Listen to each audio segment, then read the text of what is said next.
Hey you guys, welcome to the channel, and it's your boy Kevin Does YouTube back with another video, guys, and welcome to Talking Wrestling, big episode number 30. Here we go, guys. Talking Wrestling, it's a big one, guys.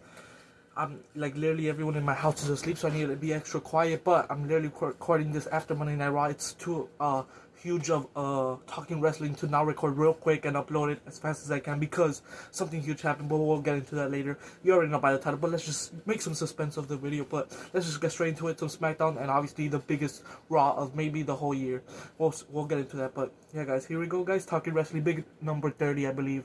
So hopefully I'm not wrong with that, but. It's a huge episode of Talking Wrestling nonetheless. Whatever number it is, it doesn't matter because it's a big Talking Wrestling episode. So here we go, guys. Don't forget to hit that like button, hit that subscribe button, turn notifications on. And yeah, guys, let's get started with some SmackDown. So really nothing happened in the beginning. Just Cody Rhodes came out, celebrated the wins against Drew McIntyre, said he's done with Drew McIntyre, wants a new challenge, and then out came out Aleister Black. No man is ever truly good. Love that song. And yeah, he's up next, and then Zelina just slapped the shiz out of Cody, and your nightmare's starting now. And yeah, we get a match later on the show for the main event. Cody versus Aleister Black, non-title match, but still, great match. And yeah, next up we had a banger of a challenge, open challenge with Ilya Dragunov, which was answered first by Tommaso Ciampa, but then Ilya Dragunov ended up choosing Johnny Wrestling, and what a freaking match it was. We'll eventually probably get Ciampa versus Ilya Dragunov for sure. They're just holding that off. I don't know why. Ilya's probably going to retain, unless they do somehow a shocking title change to Ciampa, which I would love it. But yeah, that was a banger match between Ilya Dragunov and Johnny Gargano. Johnny Gargano with the freaking tornado DDT on the outside, and then another DDT inside throwing. And I thought it might have been over like that. Like Johnny Gargano being your champion, that would have been good. But like, it won't make sense because like he's in a tag team currently. But it also won't make sense because you know they're trying to continue the open challenge, and I feel like if it's a heel that wins, I don't think they'll continue it. But we'll see what happens. But yeah. For sure, great match, and then Ilya Dragunov with the freaking lifting him up in a suplex. He wasn't even on the top rope. He just lifted him from the apron, suplex, and boom, H-bomb right away. 1, 2, 3, Ilya Dragunov retains the U.S. title. What a freaking banger match. We saw hopes of Johnny Wrestling, so hopefully we'll see that more of Johnny Wrestling in the future. What a match. We also had Jade Cargill, just a great promo for Jade Cargill, just showing up saying, y'all saw what I did to Tiffany Stratton. Everyone in the locker room should be basically warned, and make no mistake about it, I'm that bitch. Boom, get out of there. Best promo from Jade Cargill. Let's go. And yeah, just enough said. Basically, I'm that bitch. She's that bitch. She won that she won that WWE Championship, and I can't wait. She's challenging BFAB next week. It's not a title match, I don't think, but she's still gonna whoop some ass. I feel like she's gonna go on a run now, just beating everyone. And yeah, I guess BFAB is the first victim, I guess. But yeah, Jade Cargill, she's that. You know what? And yeah. Great little 1 minute promo, and that's all she needed because she's amazing. We also had Nia Jax with Charlotte Flair. The whole match was just freaking black screen because, you know, wardrobe malfunction, it happens, wardrobe malfunctions happen, but it's fine. But nothing really happened just at the end of the match. Last Legend is now with Nia Jax, aligns with herself with Nia Jax for her to get the win with the Annihilator, and now Last Legend and Nia Jax are together. And yeah, they'll eventually team up for something big later on in this episode. We'll talk about that. But yeah, Lash Legend helps Nia Jax win against the future Hall of Famer Charlotte Flair. And yeah, we also had a new women's champion, Chelsea Green. And this is crazy. This was like a 2-minute match of that, just straight off the bat, and then just a roll up, like some few moves, and then just the roll up win, like from distractions and all that. Roll up win from Chelsea Green. Don't get me wrong, the finish was great, like the roll up and everything. That would have been fun, but I wish we had like at least 5 more minutes. Give them some time to roll. You could have a fast-paced match in 5 minutes, but no, they didn't give them that much time. But hey, still we have a new women's champion, and Chelsea Green. Let's freaking go! I love that. Julia, I wish Julia would have had a better race. She could go in the ring so good. Like, they're treating her so bad. Like, I kind of like the pairing with Kiana James, but come on now. We need to get the ball rolling with Julia, man. She's for sure like world champion material for now. Like, it's not even looking like it, but hey. Hopefully she bounces back in the future, but she for sure should have a better reign as a women's champion. But hey, now she's a double champ, Chelsea Green, and also Ethan Page, so I'm guessing that's why they did it. But yeah, new double champion Chelsea Green is the new women's United States champion. And yeah, what else happened? We also had Ray Phoenix versus Tala Tonga, pretty decent match. You know, Ray Phoenix hold his own, but at the end, Tala Tonga just with dominating, puts him down with a kind of like the Great Khali's finisher, just a powerbomb. Well, not really a powerbomb, but just holds him up, slams him down, and boom. Tala Tonga wins, and just more MF T storyline, and then Sami Zayn comes out to help and all that. We also had at the end Drew McIntyre getting suspended after hitting a freaking Claymore on the ref. After the Aleister Black and Cody match would end in a DQ, obviously thanks to Drew McIntyre claimoring the ref, and then Knockout just suspends Drew McIntyre. So as right now, currently it says people are saying that, or people that work for WWE, I guess, or reporters are saying Drew McIntyre is now filming a role, so that's why he got suspended. So, and now we now know what Cody's gonna be doing in Survivor Series. But yeah, and that's how SmackDown ends. Pretty decent SmackDown, but let's get into the best part of the week so far already. And yeah, this week has gotten off to a great start because we're now in Raw in Boston, and John Cena is introduced by Triple H. Triple H just saying John Cena is the greatest of all time. That everyone has a perspective like of who's the greatest of all time, and John Cena is truly the greatest of all time. He has the charisma. He has the the ruthless in the mic and everything. And yeah, he's everything of WWE. And yeah, he's the GOAT. And he introduces him. John Cena does a little great speech, of him in Boston. And right away, like a few minutes in, as John Cena, is saying that we're also going to get main roster versus NXT talent in WWE's Saturday Night Main Event. So we're going to get main roster talent versus NXT. That's going to be huge exhibition matches. I can't wait for that. Like Javon Evans, even like Leon Slater maybe. He's kind of in TNA, but hopefully like some TNA sneak in there. For sure, maybe Joe Hendry. You never know. Come on, for sure, like Oba Femi has to be in it. Which I hope he's in the Last Time Is Now tournament. Talking about the Last Time Is Now, SmackDown, they announced LA Knight versus a mystery opponent. So who could that be? I'm guessing like the mystery opponents are for sure going to be like TNA. Like Edge and Chris Jericho are, for me, out of it. But if they do come back, best believe, holy shit, I'm going to pop for that. Like I've never popped before. Like, I'll pop at the level of AJ Lee return, but not as much because AJ Lee, great return. But anyways, yeah. And then we also got announced that it will be... was announced for the match. Jey Uso versus The Miz. I feel like The Miz should advance more because he has more history than Jey Uso. Jey Uso has some encounters, but I don't think he's gone against John Cena that many times. For sure not as many times as The Miz, so I hope The Miz wins somehow, but we'll see what happens. I think he will win, thanks to what's going to happen right now on Monday Night Raw. But yeah, and those are the matches, and then let's just get straight into the matches for this week that are going to happen next week at Raw and Madison Square Garden. Oh my gosh, Javon Evans versus Gunther. What the freak? That's a 5-star classic in itself. Oh my god, it's just happening at free TV at Raw. Oh, there's obviously commercials, but in Netflix, Javon Evans versus Gunther. Oh my freaking goodness. This could be a potential freaking WrestleMania main event match. I'm not even freaking talking crazy. These are main event talent, and they're freaking putting that on Monday Night Raw. That's going to be a freaking classic. It has to be. And I hope, like, Gunther doesn't... I know he's not going to squash Javon Evans, but I hope it's a freaking classic. And we have... Like, they let them cook, basically. And we're also going to have a mystery opponent against who? Against who did he freaking announce? Oh, Solo Sikoa for the mystery opponent. So hopefully it's Joe Hendry or Nick Nemeth. And yeah, some TNA talent or maybe AAA. I don't know, but we'll see what happens. But I'm guessing, or it could just be like Oba Femi, Sami Zayn, one of those. But I'm going with Joe Hendry. Screw it. Or Nick Nemeth. I don't know. Or Joe Hendry. Nah. Yeah, Joe Hendry. Whatever. Probably won't be any of them. But we'll see what happens. Probably will be a superstar we already know, but they're just adding mystery into it. But we'll see what happens. And now we get into the show. So Dirty Dom interrupts John Cena. And when I heard his theme song, I was about to say, let's freaking go, guys. John Cena's about to become Grand Slam champion. So he interrupts him. He's like, I'm better than you in any era. I'll whoop your ass all over. Go take a seat. Go speak when you're spoken to and all that. And then John Cena says, you don't want to do that. I'm in Boston. I'm invincible. And I just heard it in my voice, I hear voices.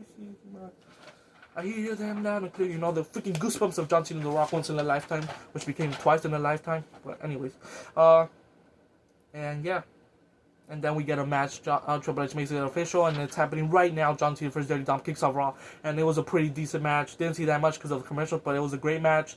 I saw it in Twitter, the freaking clothesline that John Cena delivered to Dirty Dom was amazing, but at the final moments, John Cena does an AA and the ref is down. He did an STF, but the ref was down. Dirty Dom taps out, and then another ref comes out after an AA hit, and then 1, 2, 3, 1, 2, and then Dirty Dom kicks out, and then still, after that, Dirty Dom hits a 619. I'm thinking it might be over, or John Cena has to kick out. He hits a frog splash. I thought he was going to go for the pin, and then he rolls up to an AA. 1, 2, 3. John Cena is now Grand Slam Cena, Grand Slam champion John Cena. Let's freaking go, guys. Oh my gosh, man. John Cena's finally a Grand Slam champion. He deserves it more than anyone in the freaking world. He's the greatest of all time. Without this, he was already the greatest of all time, but now just adds more into his freaking long list of accomplishments. Finally, Grand Slam champion John Cena. This just boosted the retirement to another freaking level. Obviously not the best starting in the beginning when, you know, it's outweighing the bad. It's as it's going, as it's ending. Unfortunately, it's outweighing the bad that's happened, and I don't think there's been that many bad. But John Cena is finally the Grand Slam champion, and now the champ is here. I'm pretty sure he's gonna have like 2 defenses, maybe one and or maybe even no, he has to have 2. One maybe in Survivor Series. I mean, next week in Madison Square Garden, he has to fight for the title, Open Challenge, and maybe that's where he loses it, or Survivor Series, he may get a rematch at Dirty Dom, but I want him to be in War Games, so I'm saying he's going to have an Open Challenge, wins it still, he retains at Madison Square Garden, and then his second reign, or his second match for the IC title will be against the winner of the Last Time Is Now tournament, which I'm saying is Gunther, and that's where he'll lose it to, maybe to Gunther. We'll see what happens, but I'm for sure he's for sure going to have like 1 or 2 reigns, championship matches for sure, maybe even 3 at most, but he has to be in War Games, I'm guessing, but yeah. And yeah, and then after that, I was seeing as the Grand Slam champion. Oh my gosh, I can't stop saying that. I'm so freaking smiling. I was smiling the whole freaking time before this episode. Just John Cena's Grand Slam champion, finally Intercontinental champion. Just the smile on his face, like, what? And then the freaking wink when they were doing the whole Eddie Guerrero like chair thing. That was amazing. But yeah, anyways, Grand Slam Cena's here. Let's freaking go. Even for a little while, I don't care. We got it. That's how we matter. We freaking won. Thank you, Triple H. That's one of the greatest things he's done. Other than the Last Time Is Now tournament, this is another great thing he's done, giving John Cena a Grand Slam champion. And he could put over Dirty Dom at Survivor Series. Maybe he's done in the War Games match. He could put Dirty Dom at Survivor Series. Boom. But anyways, now we had Punk, CM Punk. Oh wait, no. Before that, we had Priest versus Rusev. Rusev wins it with a Machka kick after, you know, the whole eye injury thing on Damian Priest, off freaking red eye. So that great job on the eye thing. And then boom, Machka kick after, you know, just working on the eye, and then boom, 1, 2, 3, Rusev does a little "you can't see me" to John Cena, and yeah, I can see you, John Cena, just talking to the camera. So Rusev advances. Makes sense. He has more history than Damian Priest, and yeah, Rusev advances in the tournament.